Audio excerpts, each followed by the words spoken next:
Apollo 69.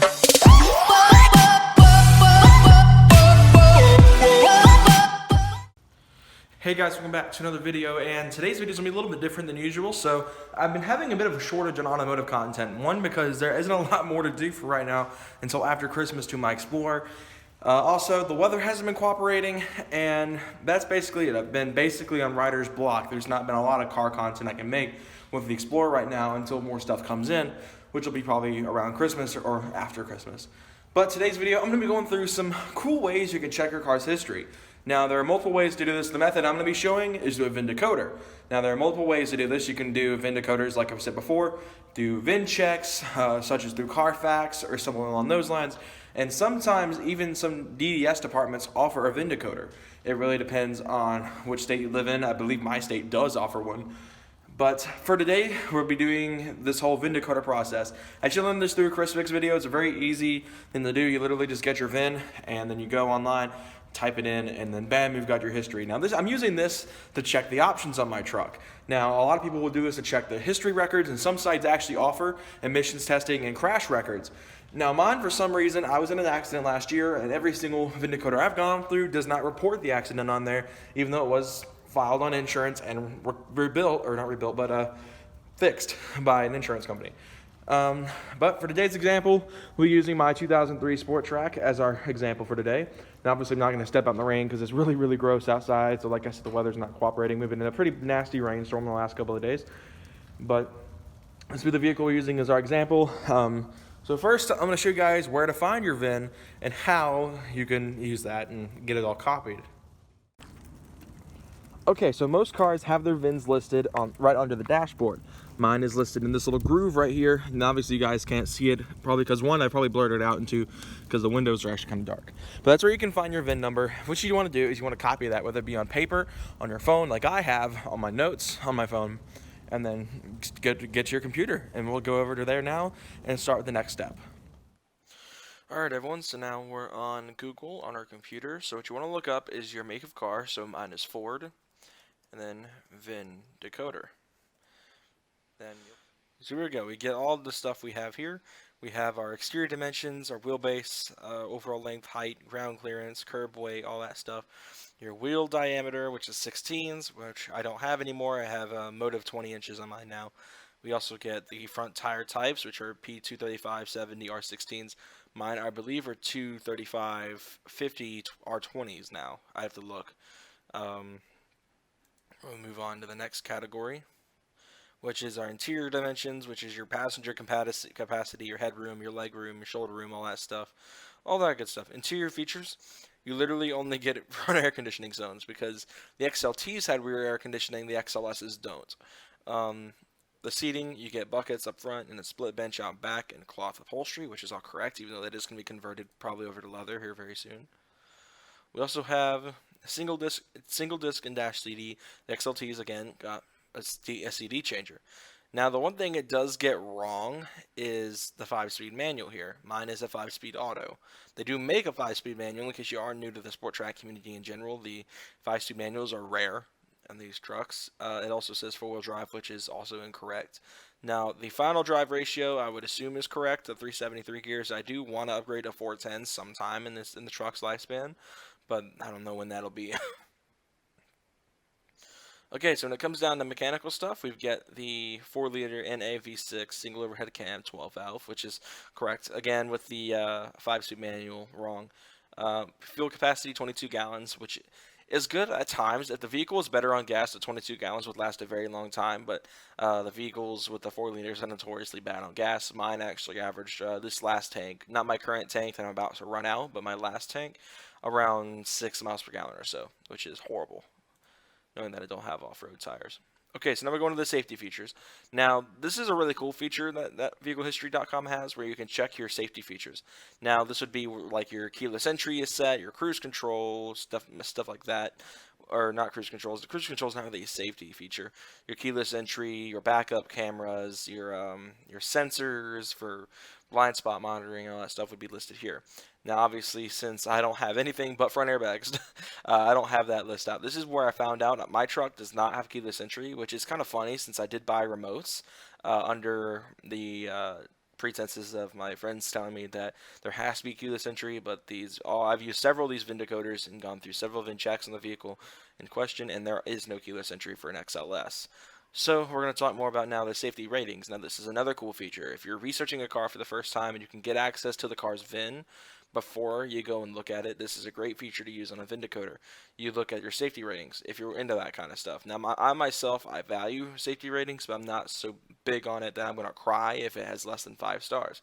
So let's go through it. Your front crash, all the way all through all the stars. Your driver and passenger side barrier, again, all the way through. Now your side pole and side combined are not applicable. Overall stars, again, not applicable. But the rollover. Now, if you're new to the Explorer community, these things, the older models, such as the early up to around the mid 2000s or so, or not mid 2000s, earlier 2000s, like your 2002 generation was started. They were notorious for rolling over, and the Sport Trac, the first generation at least, is no different as it uses that platform. So obviously, really high rollover risk, a 2 stars rating on that. Okay, so here we are. We're now down to the stock fuel efficiency ratings. Combined, it is 16 mpg, which for a V6 vehicle is absolutely horrible. That's the kind of gas mileage you'd expect out of a modern day F-150 with the 5.0 in it kind of stuff. This is really bad gas mileage. 15 miles per gallon city, which again I've gotten less than. I usually average between 6 and 12, somewhere in that zone. Highway miles per gallon is 18. I don't know my highway miles per gallon as I've never driven on the interstate, believe it or not. Your CO2 emissions, grams per mile, 555. It's probably a bit different now because I do have a Flowmaster exhaust, so that may change it a little bit. Average annual consumption of gas in gallons, around 712 gallons consumed per year by one of these trucks, which mine again is probably more. Emission standard, federal tier 2, bin 3. I don't know much about the federal emission standard, so I can't really say too much on that. But your greenhouse gas score is a 7. Again, I don't know too much about that. Pros and cons. Now we're going to go through some of the stuff here. SUV comfort paired with pickup truck bed, workhorse V6, features galore, new safety, canopy airbag system. Yes, I can attest to these kind of things. Notice here, they say SUV comfort paired to a pickup truck bed. It doesn't go out and say it's a truck. It is an SUT, of course.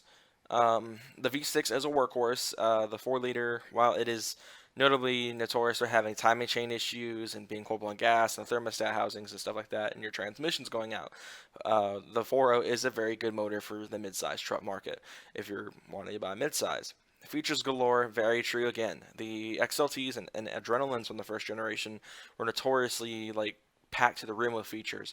Your dual air conditioning, your front and rear air conditioning. You've got the compass. You've got a much better radio system. Sometimes even getting a factory subwoofer. The bed extender, which is pictured here, which mine also does not have. Your tonneau cover, again, mine doesn't have. And yeah, so now we're going to move up to the cons. Based on a 13-year-old previous generation Explorer platform, very true. Now this generation is based off of your mid-90s to 2001 generation Explorer, the kind that was based off the Ranger, used the 4.0 and the 5.0 Windsor, which is why a lot of people who have Sport Tracs, the first generation, will usually swap in a 5.0 Windsor 4-liter blows. Can't carry as much as a real pickup, it says. I kind of take this to heart a little bit, a real pickup, because it is a pickup. But at the same time, I understand why, because it's not a similar class to something like a Ranger or anything like that, and it cannot carry very much. It can carry. I can attest to that. As I've said in previous videos, we used it to move. Subpar off-road capability. I disagree with this one at times. I've seen a lot more Sport Tracs on dirt roads than I have before, and the other mid-sized truck, to be honest. So I would say a Sport Trac's really good off-road. I mean, it is based on the Explorer. It's a bit longer, so you're going to run into that issue, but I don't think that they're going to have any issues going off-road. All right, finally, we're going to our true market values, which is a really interesting category that I like to go through. So, this is actually a very interesting thing here. So, trade-in price right now is $2,600. That's fair. I paid about $3,000 for mine. Private seller price $3,650, which means for private sellers I underpaid, which is good. Got a deal. Dealer price averages around $53.68 for a 2003 XLS. I have noticed a lot of dealerships are actually charging a lot more for the early 2000s with 4x4s and stuff like that, the XLTs. I've actually saw one not too long ago charging $10,000 for one, which, I mean, in my opinion, it's a bit much, but I can see why these trucks, the older ones especially, tend to hold their value pretty well when they're the 4x4 trim. Original MSRP. Now this is where I actually like had my jaw drop when I was first going through this. 26,465 was the price for a 2003 XLS two-wheel drive, which is nuts to think about. You know, 26 grand in today's money is probably closer to 40. So in honesty, you're paying a lot of money for one of these trucks. Back in 2003 when it was new. So that's a little nuts to me. But anyway, I hope I demonstrated to you guys what kind of cool stuff you can use going through these VIN decoders. Now, quick note, I'm not sponsored by any of these sites. In fact, I picked these at random and just went through it, all the process myself with all of those. But anyway, guys, hope you guys enjoyed this video, and I'll see you guys on Friday. We don't want drama, we just want commas. My team tryna eat, I'm thinking Benihana. Love or hate me, all that shit just made me stronger. We the new school, this the alma mater. We don't want drama, we don't want drama. We just want the commas, we just want the commas.